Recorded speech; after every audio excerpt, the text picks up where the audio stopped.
Bagaimana hukum seorang perempuan kemudian ingin sholat di masjid? Ingin sholat di masjid. Betul yang tadi ibu sampaikan, yang dituliskan bahwa perempuan itu afdalnya sholatnya di rumah. Tapi harus dilihat kapan hadis itu muncul. Karena ada hadis juga yang menyarankan bahkan memotivasi perempuan sholat ke masjid. Yang tadi disampaikan itu ada riwayat-riwayatnya teman-teman sekalian. Di hadis Ahmad ada, di Abu Daud ada. Itu dari Ummu Salamah radhiyallahu taala anha. Ya, afdalu masajidin nisa qa'ru buyutihinna. Ya, keutamaan atau khairu masajidin nisa. Masjidnya perempuan itu yang terbaik itu qa'ru buyutihinna, di tengah-tengah rumahnya, di dalam ruangan rumahnya. Bahkan di hadis lain, di kamar itu lebih bagus. Ya, kemudian daripada di ruang tengah. Ruang tengah lebih bagus daripada di depan rumah. Artinya semakin ke dalam, semakin di rumah, itulah masjid terbaik bagi perempuan. Kapan hadis itu muncul? Ketika perempuan itu belum aman untuk ke masjid. Awal-awal dibangun masjid di Madinah, baik itu masjid Nabi yang kedua dibangun setelah Quba, kemudian orang-orang pada ke masjid, maka terjadilah 3 sifat yang jika ada 3 sifat ini perempuan dianjurkan di rumah. Dan nilainya sama dengan laki-laki ke masjid. Apa 3 sifat ini? Pertama, ada kewajiban yang berlaku bagi perempuan di dalam rumahnya. Sehingga prioritas dia di rumah bukan ke masjid. Misal, dia baru punya anak yang diberikan ASI atau anak yang harus dirawat, yang kalau dibawa ke masjid justru bisa memberikan gangguan kepada orang sholat yang lain dan bisa mengurangi rasa khusyuk. Rewelnya, belum disiapkannya, belum dikondisikan. Orang-orang dulu ngajak anak ke masjid itu sebelum berlangsung sholat sudah diperkenalkan dengan masjid.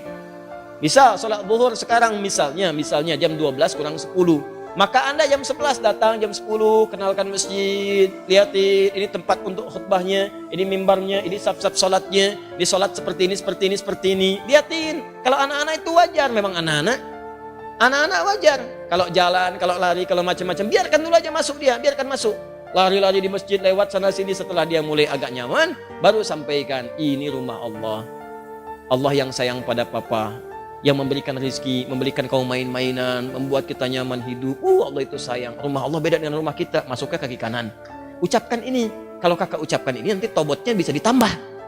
Masuk, ucapkan, masukkan kaki kanan, berangkat rapi dia. Begitu sudah mulai agak baik, ajaklah kemudian dalam sholat berjamaah, rapi dia. Dalam sholat dia rapi, setelah sholat lari, biarkan aja namanya anak-anak. Yang repot itu kalau ada orang tua kekanak-kanakan, habis sholat lari-larian. Itu yang repot. Kakek-kakek habis sholat main prosotan di situ, baru kita repot di situ. Kalau anak-anak ya biarkan aja namanya anak-anak. Naik ke punggung biarkan, Anda sholat sunnah dia naik biarkan, gak apa-apa, gak usah repot dengan itu. Ini orang tua sekarang repotnya, mohon maaf di rumah disuruh ke masjidnya bukan untuk sholat, malah disuruh main. Kalian ini rame aja di rumah, main sana ke masjid, ya main dia di masjid. Jelas ya? Maka itu poin untuk pentingnya. Maka yang pertama, kalau ada tugas perempuan di dalam rumah, memang hanya perempuan yang bisa mengatasi, maka yang afdol itu di rumah, jangan paksakan ke masjid. Suami dorong ke masjid, anak laki-lakinya dorong ke masjid. Dorong ke masjid, investasikan. Ayo nak ke masjid, dorong. Antum yang perempuan di rumah. Itu afdolnya. Yang kedua, jika kemudian di jalan itu belum aman dari fitnah. Ini terjadi di zaman Nabi, awal-awal dibangun Masjid Nabawi itu, bahkan jangankan ke masjid, malam-malam itu suka buang hajat, tidak ada toilet. Yang ada itu kebun-kebun, di kebun-kebun kurma macam-macam. Perempuan-perempuan juga demikian. Begitu keluar sering diganggu oleh preman-preman Madinah. Awal-awal di Madinah itu ada preman. Ada, kemudian tobat. Jadi kalau ada preman sekarang telat. Kalau nggak tobat keterlaluan. Orang jahiliyah, tobat, preman, tobat, telat. Kalau sekarang ada preman, tidak tobat. Ya Alhamdulillah. Kemarin saya lihat ada banyak yang baik-baik. Saya waktu mengisi untuk persiapan Ramadan, itu Masya Allah ada teman-teman dari PANG. Sahabat-sahabat PANG, Masya Allah tampilan badannya macam-macamnya. Tapi Masya Allah tobat mereka. Begitu bertobat, hal pertama yang mereka lakukan adalah mengganti namanya. Dari PANG menjadi pengajian. Ya, PANG jadi pengajian. Tobat. Nah itu diganggu perempuan-perempuan itu, sering diusilin. Sampai bahkan turun ayat tentang jilbab. Ya ayuhan nabiyyu qul li azwajika wa banatika wa nisa'il mu'minin yudnina min jalabibihinna.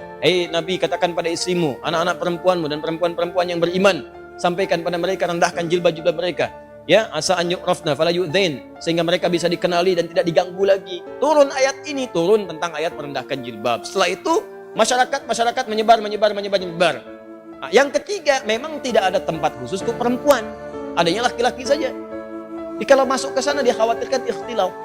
Itu yang berbahaya. Maka setelah itulah kemudian dalam 3 kondisi ini perempuan diminta oleh Nabi di rumah, lebih baik di rumah, jangan ke masjid. Setelah kemudian tenang, preman-preman mulai tobat, keadaan mulai tenang, dan masjid mulai luas. Maka muncullah hadis-hadis di Al-Bukhari, di Muslim, bagaimana Sayyidah Aisyah mengatakan kalau kami subuh-subuh itu, banyak perempuan-perempuan datang ke masjid, kemudian dengan selimut-selimut mereka tutupi, sehingga nggak kelihatan, karena gelap. Zaman Nabi kan nggak ada lampu seperti ini. Ya, nggak ada lampu seperti ini, kelihatan. Jadi begitu sudah mulai remang-remang, mereka meninggalkan, sudah cepat lari. Salam, balik ke rumah. Salam, balik ke rumah. Itu tandanya sudah ada saf yang rapi, aman di jalannya, kemudian di rumahnya pun tidak ada tugas yang menuntut perempuan ada di rumah. Maka kalau kondisinya aman seperti itu, terbebas dari 3 hal yang demikian, maka hukum ke masjid itu utamanya sama dengan laki-laki diutamakan. Apalagi kalau suami yang ngajak, bagus itu. Mama ayo ke masjid, safnya ada. Seperti di sini di Alexandra, perempuan ada, laki-laki ada. Ke masjid jalan, subuh berangkat sama-sama. Kalau bisa sekeluarga. Supaya keluarga itu bisa kenal dengan masjid, anak-anaknya dibawa berangkat semua. Oh bu, enak tuh pulang-pulang. Masya Allah, selesai jalan lagi, jalan sehat semuanya. Ya, jalannya bagus, keluarganya juga kumpul, sama-sama menuju akhirat yang baik. Demikianlah apa yang dimaksudkan tadi. Hadisnya ada, keterangannya jelas. Jadi tempatkanlah hadis sesuai dengan makna.